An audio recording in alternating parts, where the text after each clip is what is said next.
kita terpaksa lah kan begawi walaupun sakit tuh.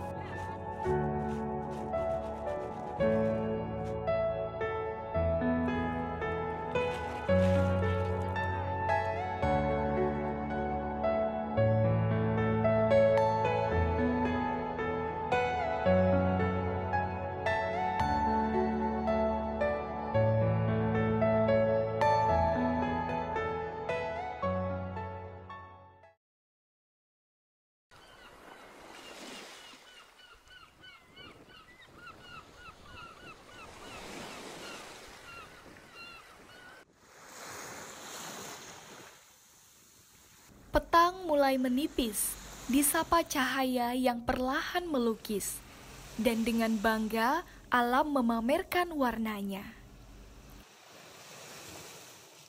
Pagi ini, ombak nampak tak begitu bersahabat dengan nelayan. Desir angin dan riuh ombak dengan gagah saling bersaut-sautan, memberi peringatan kepada nelayan untuk berhati-hati.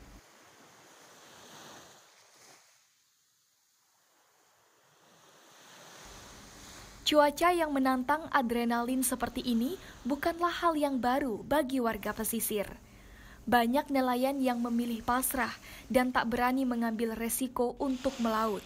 Alhasil, banyak kapal yang hanya terparkir menari dengan ombak di bibir pantai.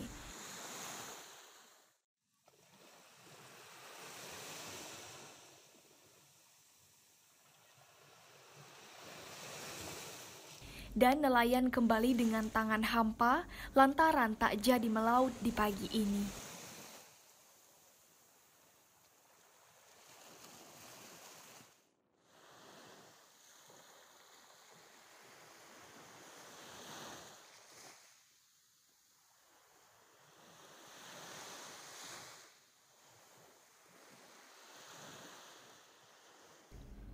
Namun tak sedikit pula nelayan yang nekat menantang lautan, menerpa tingginya ombak untuk mengais rupiah di tengah laut yang dalam. Bermodalkan perahu yang besarnya tak seberapa, satu demi satu nelayan mulai berlayar, menyapa jaring yang sebelumnya sudah ditebar.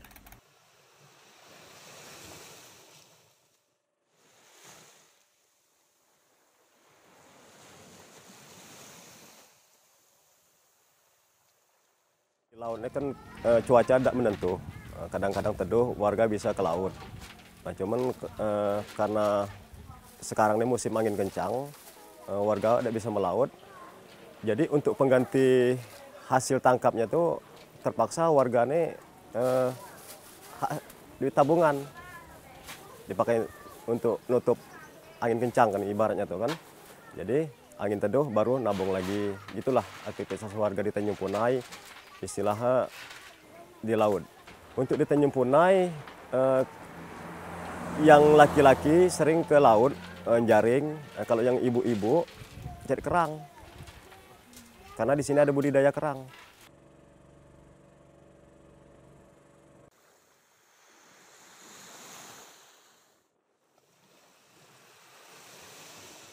Perlahan, untayan jaring dan bubu mulai ditarik, seiring dengan harapan banyak ikan dan kepiting menghampiri.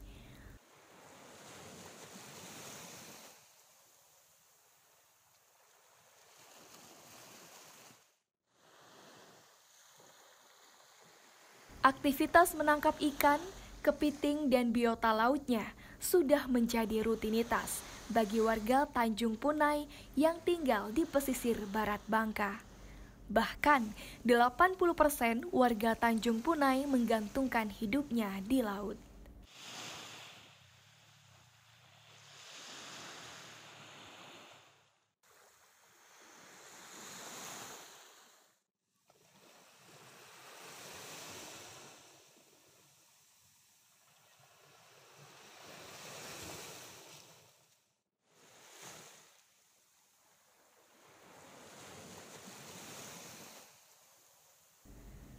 Hasil tangkap para nelayan ini seolah menjadi cara laut berterima kasih pada warga pesisir yang setia menjaganya hingga kini.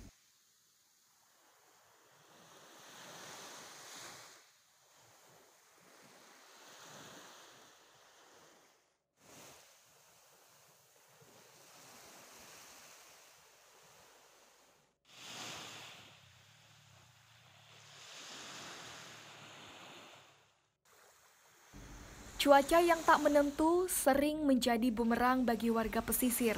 Pendapatan nelayan yang bergantung dengan tingginya ombak membuat para kaum hawa tak bisa hanya duduk diam di rumah, menanti sang suami membawa ikan yang terkadang ala kadarnya.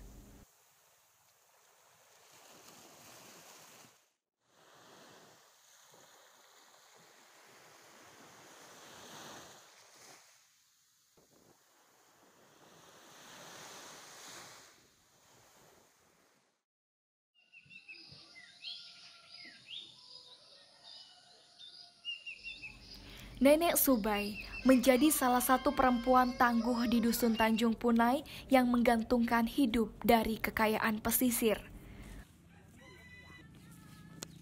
Sudah puluhan tahun, wanita Parubaya ini mencari kerang darah di tepi Laut Bangka. Bagi Nenek Subai, menjadi perempuan nelayan adalah satu-satunya pilihan agar bisa hidup dan makan di tengah desakan ekonomi keluarga.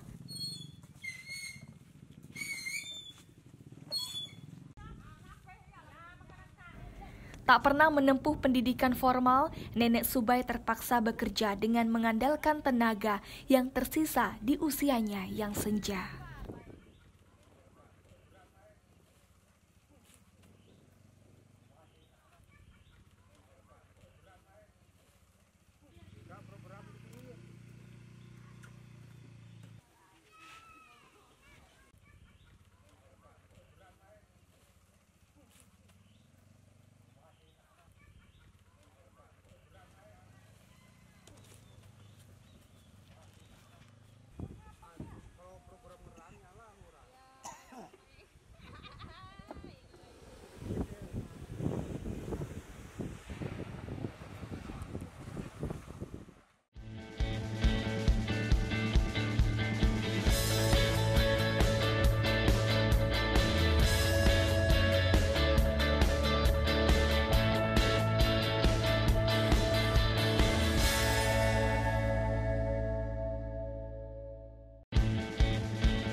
Meskipun harus mengumpulkan pundi-pundi rupiah, Nenek Subai tak pernah melepas tugas mulia sebagai ibu rumah tangga.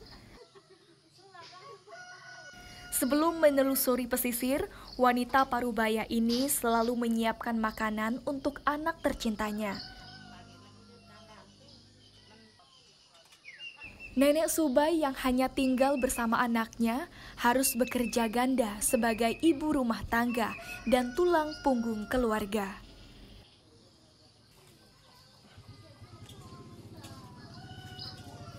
Berbagai pekerjaan rumah pun harus diselesaikan sebelum kaki senjanya mulai menjelajah.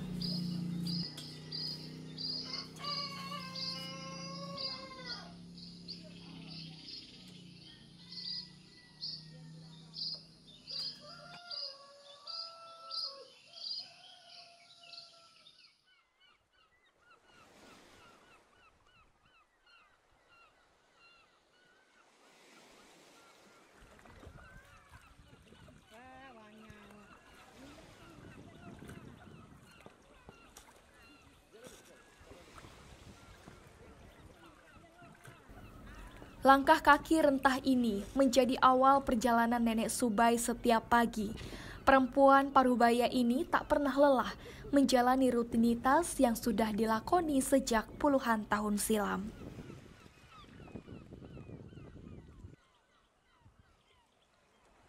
Nenek Subai tak sendiri, masih banyak perempuan dari Dusun Tanjung Punai yang menjadi pejuang pagi, mengais rupiah demi memenuhi sandang dan pangan.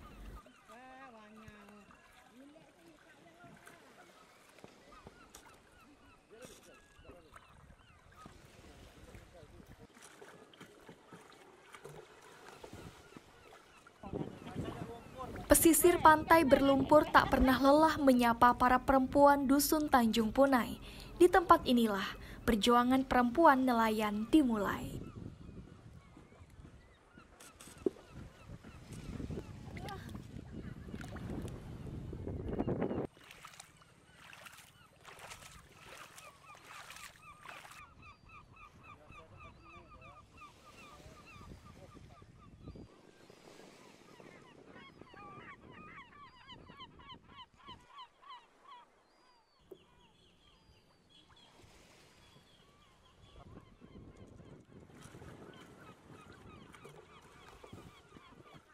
Tungkah menjadi bagian penting bagi Nenek Subai dan pencari kerang lainnya. Alat yang hampir mirip dengan sampan ini masih setia menerpa lumpur untuk memberikan kehidupan yang makmur.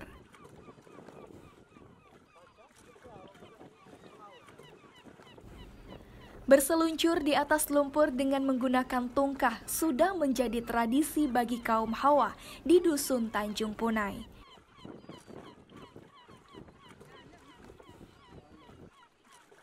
Bukan tanpa alasan, para leluhur menjadikan tungkah sebagai senjata utama untuk mencari kerang. Bagian bawah yang datar mempermudah tungkah untuk menerpa lumpur. Ukuran tungkah juga dibuat relatif kecil jika dibandingkan dengan sampan, agar dapat menyeimbangkan kekuatan kaki para perempuan dan mempermudah pergerakan tungkah di atas pesisir berlumpur.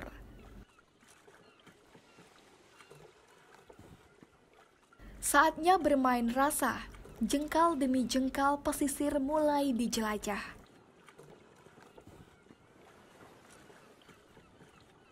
Kaki terus mengayun berjumpa dengan lumpur agar tungkah dapat bergerak.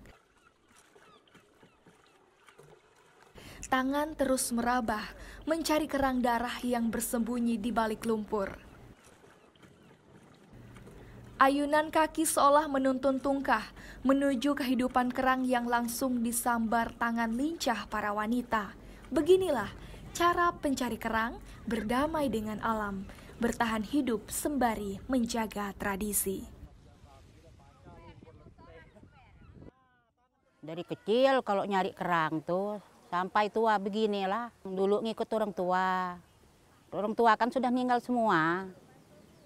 Jadi sendirilah tiap hari. Nabur kerang cuma 400 lebih kilo tuh. Cuma sedikit, kena modal kan enggak ada. Kalau ada modal kan biasanya 1 ton kan kalau kandang macam tuh tadi. Tapi kena modal sedikit tuh, sedikit lah. Lumpur tuh tinggi. Berapa hari lah lumpur tuh bawah macam tuh. Yang nenek pergi berapa hari itu tinggi lumpur. Asa angin tuh tidak kencang, tinggi lumpur. Kalau angin kencang, bawah macam tuh lah. Jari diraba-raba macam tuh lah.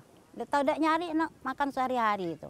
Kita terpaksa lah kan begawi walaupun sakit tuh, beguyur. Begawi tiap hari macam tuh lah. Dek apalah gawe lain tuh. Ngaret tidak pecah berdiri.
Tak semua kerang darah layak dipanen. Kerang yang masih berukuran kecil ditebar kembali ke dalam lumpur. Kerang-kerang mungil dibiarkan hidup hingga nanti berjumpa kembali dengan tangan para perempuan nelayan saat sudah siap dipanen.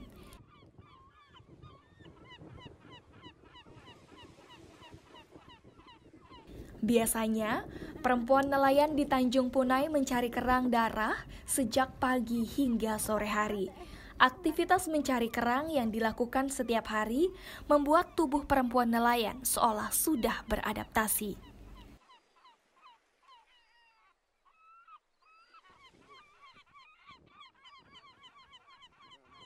Tanpa kembali ke tepi, mereka tetap bertahan dalam kurun waktu yang cukup lama di lumpur.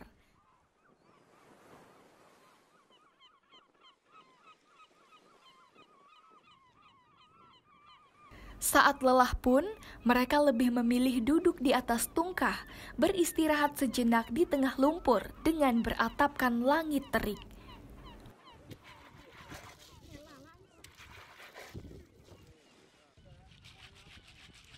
Para perempuan nelayan ini hanya akan kembali ke tepi pantai saat mereka selesai memanen kerang.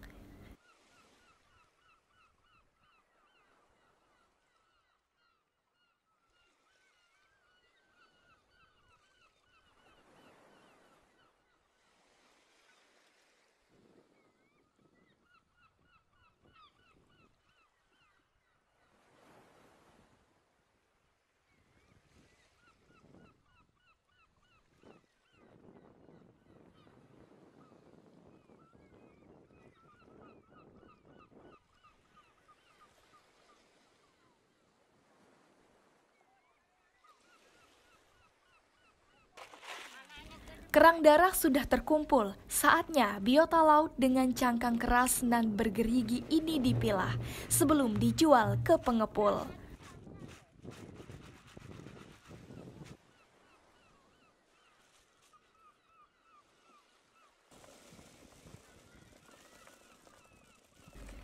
Besar kecilnya kerang menentukan harga jual.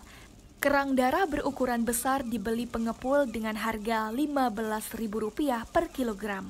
Sementara kerang-kerang kecil hanya dijual dengan harga Rp12.000 untuk 1 kilogramnya.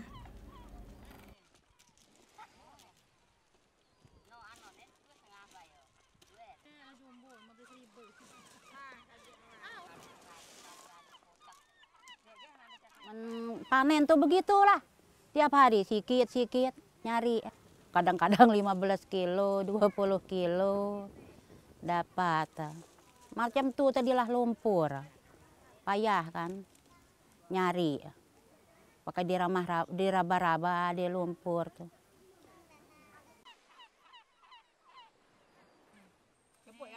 Mentari mulai terik, tenaga telah terkuras. Namun, para perempuan ini tak pernah kehilangan rasa bersyukur. Setidaknya, masih ada mangrove yang berusia puluhan bahkan ratusan tahun sebagai tempat mereka berteduh. Duduk sambil bercengkerama dengan alam usai lelah mencari kerang menjadi pilihan.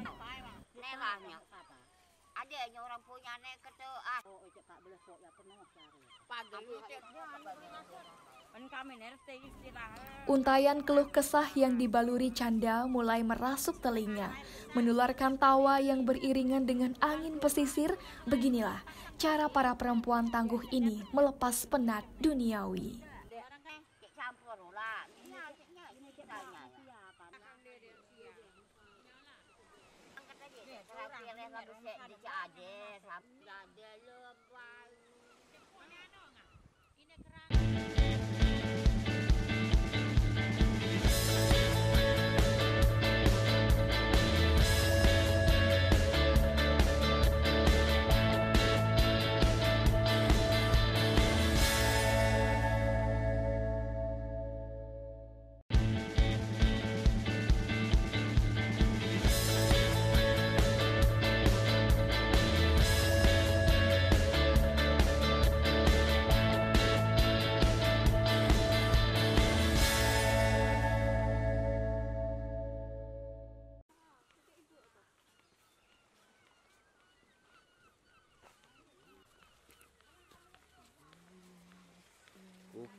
Usai memilah kerang, para ibu-ibu rumah tangga ini melanjutkan perjalanan. Dengan sisa lumpur yang masih melekat di tubuh, kerang dibawa ke tempat pengepul. Kerang-kerang ini akan dijual ke pengepul yang tinggal di Dusun Tanjung Ponai. Kali ini, langkah kaki mereka berhenti di rumah pengepul kerang yang sudah bertahun-tahun membeli hasil panen kerang para nelayan wanita ini. Nantinya, kerang darah dari pesisir Tanjung Ponai akan kembali dijual pengepul untuk menjadi santapan warga dari semua kalangan.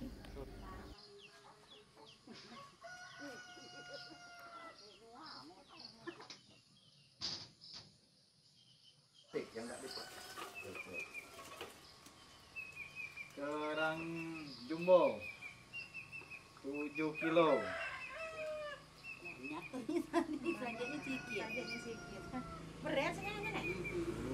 kilo. Nah, kerang besar 5 kilo kali 5. Kerang besar 7 kilo, berisan. Kali 15. Kerang kecil 5 kilo kali 12. Jadi jumlah duitnya ada 165.000. Nah, ini. Langsung penes. Oke, terima kasih. Sama-sama.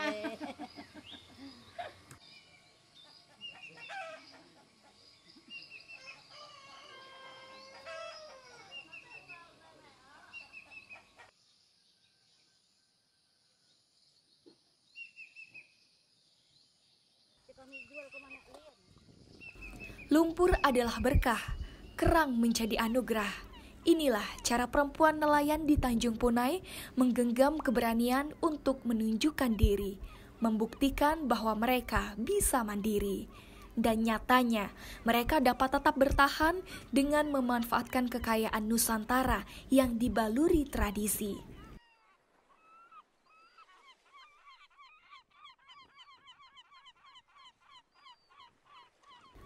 Perempuan nelayan menjadi bukti bahwa wanita punya hakikat dan kekuatan untuk berjuang dengan kesetaraan.